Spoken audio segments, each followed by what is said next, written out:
For today video naman, iluluto ko ng black noodles. Ito, isasalang ko ng black noodles. Kita niyo yan. Yan ay Cran Cucina ang brand. Cran Cucina, natural and tabula. Italian noodles siya. So, it looks so good. Ito, babalatan ko na rin itong aking mga shrimp, mga ingredients, garlic and onions. Bahi-bahin ko lang na maliit mamaya. And then ito, gusto ko na maghiwa-hiwa habang nakasalang tayo ng aking noodles. Nalalambutan ko na yun para naman na mamaya ay gagawa na lang. So, yan lang. Medyo mabagal ako dito. Istoryahan muna kaya tayo. Salamat sa panonood niyo sa akin palagi. Kayo ay lagi na dyan at umasa naman kayo sa aking 4 views, kasama ang aking silab para talagang full views, full play, whatever. Yun yung ginagawa ko para iniiwan ko lang siya sa nila para naman na makatulong, no skip outs and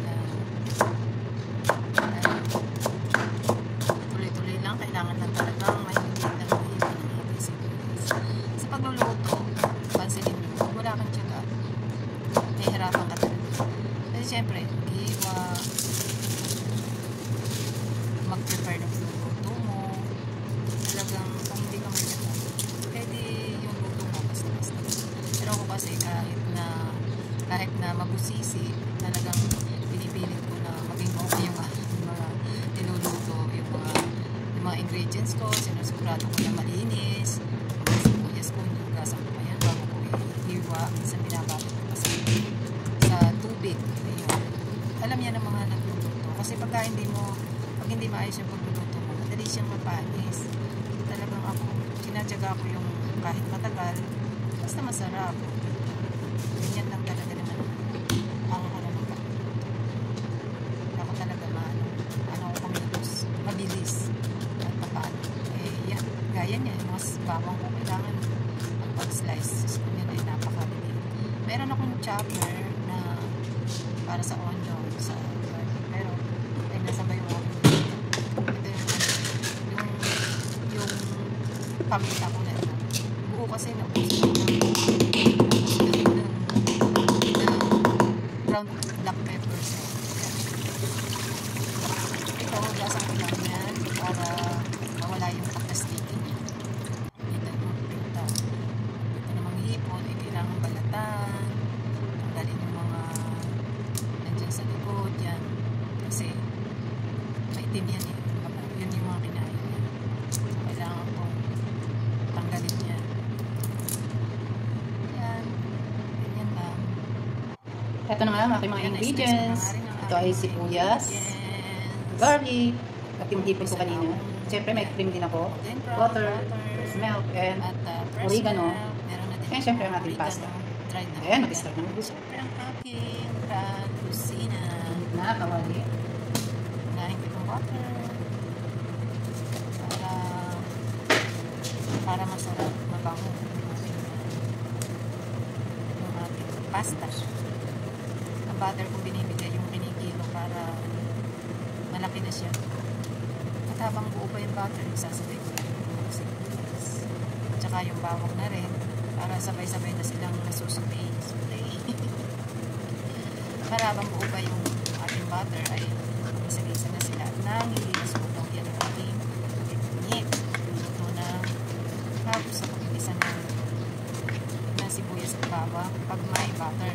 Kasi kung tunawin mo muna yung butter, maano siya, sila masarap yung ating garlic at saka sibuyas. Tabang yan, malambot na. Kita nyo naman, hindi siya sunog. Kailangan kasi sa pasta yung onions mo, hindi masyadong luto. Kailangan ganyan lang siya. Para masarap. Para naman pa rin. Lalagay ko na dito. Tcharam! Ang hipon ko ay slice ko lang yan sa gitna na. Dalawa. Diba mas pusisi yan, no? Wala niyang magluto. Ito, lagyan ko na din siya ng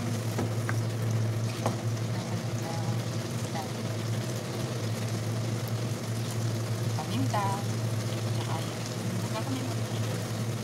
paminta, asin, tsaka isang cubes na from Philippines. Ayan, nor, baka naman, beef cubes, para mas malasa. Ayan, lang muna natin yan, at ito yung cream, kasi yung namang hipon, makinis lang yan siya maluto, so hindi mo kailangan, kasi kukunan dyan pagka naubos. Ayan, para ma-creamy, isang cream, at saka yung aking fresh milk, tatsahin lang yung lalagay ng fresh milk para kasi baka mamaya makadami yung sabaw. So, napapakulo. Hintay mo lang yung kumulo. Hintay lang natin. Ayan ang mga nagtitagam ng asin.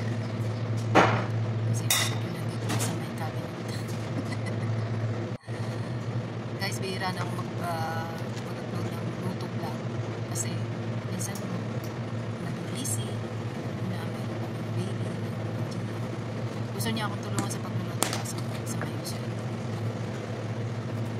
Favorite niya. Magad na rin ako ng oregano para umano yung lasa. Mas umano yung lasa. Aroma ng oregano. Para makubunin siya. So maaamoy ko talaga yung ayun lang natin yan hanggang ng kaunti. Siyempre,